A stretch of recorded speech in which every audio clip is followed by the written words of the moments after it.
for a 50-kilogram yellow gari at 7,000 naira, that's a lot of money. If you consider that as a year low, while I'm seeing a year high of about 16,000.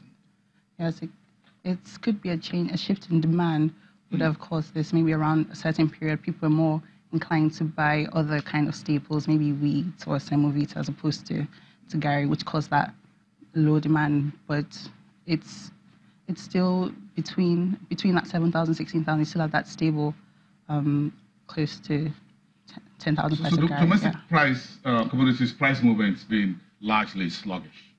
Yes, basically. And when we look at like a key commodity like tomato, like we're seeing prices, although the price has gone to a year low of about 8,000 and a year high of about 22,000, we're still seeing the domestic price remain relatively stable despite the fact that we use tomato regularly. So this could just be an indication of the fact that we have stable demand for tomato, and producers don't really see a need to increase the price. I think the demand for tomato should increase, if I'm reading on the internet more, that the health benefits of eating fresh tomato or tomato juice, if you can drink it. Not so tasty, but again, I tried it once or twice in the past. But there's a health benefit of tomato, and we produce that a lot here, in particular for men. So I'm talking to the men folks who are watching this. Increase your tomato intake and ask your doctor what the health benefits are. All of that we can discuss off camera. But go on. Aisha, then I'm looking at the market there, and there's some footage of a basket of tomato. And it looks like each time you go to the retailers, the roadside, the market street, it looks like these prices, folks seem to come back. You women seem to come back with fewer tomatoes, but pay more for it. Why is tomato such a gold thing in Nigeria? I don't think it's more of a gold thing. I think there's a lot of, we use tomatoes a lot. We use them in our stews. We use them in fried eggs? Yes, we use them in juices, cocktails.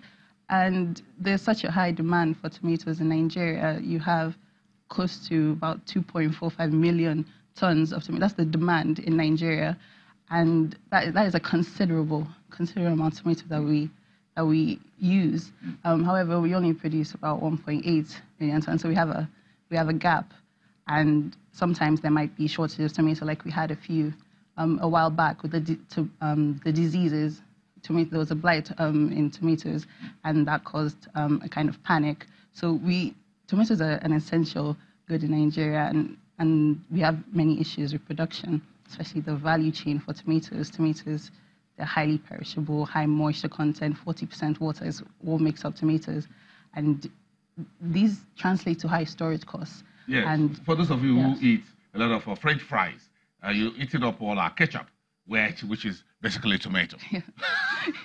Yeah, I see. There's a lot of eateries serving. And these holidays, I'm sure, ketchup have gone up. The tomato byproduct of that, because folks are eating more French fries.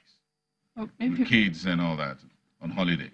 I can also imagine that a lot of people who had stocked up like the ketchup and everything are trying to get rid of it at this time as well. Yes. Stocked up all those tomato. Well, do you think we can produce more tomato?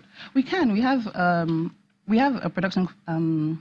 We can produce about 5 million tons because we have the middle belt of Nigeria. That's a prime area for producing tomatoes. So we can fulfill our demand in Nigeria, but it's just the storage costs and the amount of capital-intensive production that goes into the processing of tomatoes. Aren't some big folks, deep pockets like Dangote, getting into this business of tomato? Yeah. I heard he was doing one in Kano. Is he up and running yet?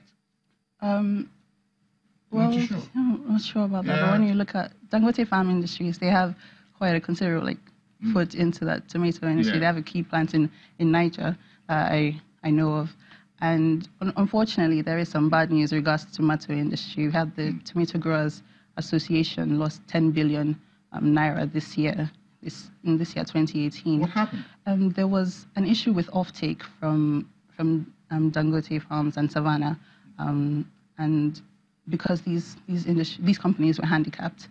And there's also the poor implementation of the federal government's tomato policy that was supposed to go into effect in Q1 of 2017, but they haven't really seen any strides with regard to that policy.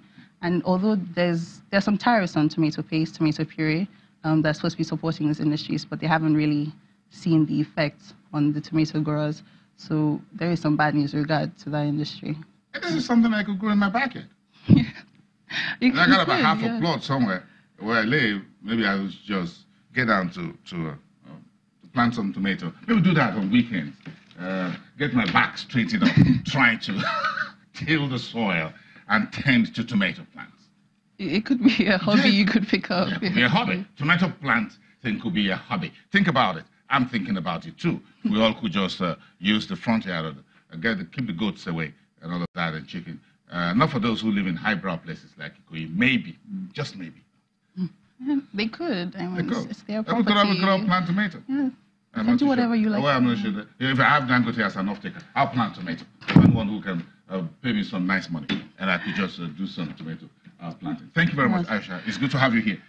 Putting that tomato on. We all know the tomato conversation if you're in this part of the world. Aisha Sonny, one of the economists and investment research team at Financial Derivatives Company.